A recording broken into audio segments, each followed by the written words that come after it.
তোমারে তো একজন নেতা বাড়াইছে অভিভাবক, ভাগিনা কোটায় নাকি মন্ত্রী হবে, হয়ে বাড়াইছে না? এমপি হইলে মন্ত্রী। প্রিয় ভাই, ভাগিনা কোটায় তো এখনো মনোনয়নটাই নিশ্চিত করতে পারেন নাই। এমপি তো পরের কথা, আরে মন্ত্রী হতে গেলে তো সরকারে যেতে হবে। আপনি সরকারে যাবেন কিনা তারই গ্যারান্টি নাই, আর আপনি ডোমার ডিমলার মন্ত্রী হ্যাঁ বসে আছে। এসব ফালতাবাজি আর কতদিন চলবে? গত 17 বছর আপনি কোথায় ছিলেন?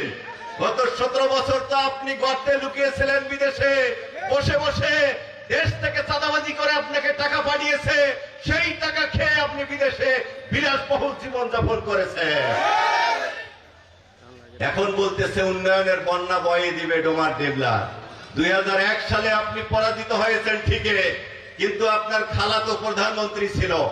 আপনার খালাতো ভাই তারেক জিয়া হাওয়া ভবন তৈরি করে কোটি কোটি টাকা দুর্নীতি করেছিল। সেদিন আপনি ইচ্ছা করলেই কিন্তু ডোমার ডিমলার উন্নয়ন করতে পারতেন। সেদিন আপনি ইচ্ছা করলেই ডোমার ডিমলার উন্নয়নের জন্য আপনি প্রজেক্ট নিয়ে আসতে পারতেন। আপনি কি এনেছেন? আমাদের বোরাগাড়িতে একটা মেডিকেল আছে, আলহামদুলিল্লাহ। আমাদের ডোমারে আর একটা মেডিকেল দরকার আছে কিনা? আপনি ইচ্ছা করলে 2001 সালে ডোমারে একটা মেডিকেল প্রতিষ্ঠিত করতে পারতেন।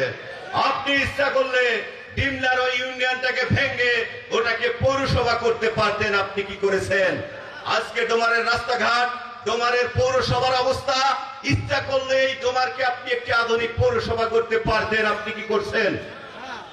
17 বছর পালে থাকি এসে আবার ডোমার ডিমলাবাসী ধোঁকা দেওয়ার একটা চেষ্টা করতেছেন।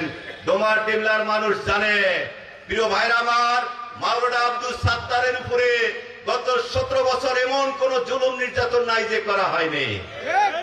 তার নামে ক্রস ফায়ার ছিল, হুমকি ধামকি ছিল, অনেকবার তাকে কারাবরণ করতে হয়েছিল। প্রিয় ভাইরা আমার, তারপরও কিন্তু তিনি এই ডোমার ডিমলা ছেড়ে পালিয়ে যাননি।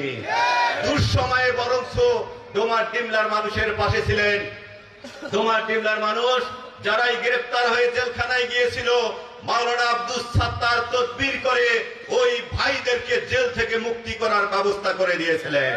যে ভাইরা আমাদের জেলে গিয়েছিল, মাওলানা আব্দুল সাত্তার চাল ডাল কিনে ওই জেলখানায় বন্দী ভাইদের বাড়িতে চাল ডাল পৌঁছায় দিয়েছিলেন। 17 বছর যে আব্দুল সাত্তার ডিমলাবাসীর পক্ষে ছিল, ডোমারবাসীর পক্ষে ছিল, তাই ডোমার ডিমলাবাসী সিদ্ধান্ত নিয়েছে আর কোন পলাতককে তারা নির্বাচিত করবে না, আর কোন বাটপারকে তারা নির্বাচিত করবে না, আর কোন দুর্নীতিবাজকে তারা নির্বাচিত করবে না। ইনসাফপূর্ণ, শান্তিপূর্ণ ডোমার ডিমলা গঠনের জন্য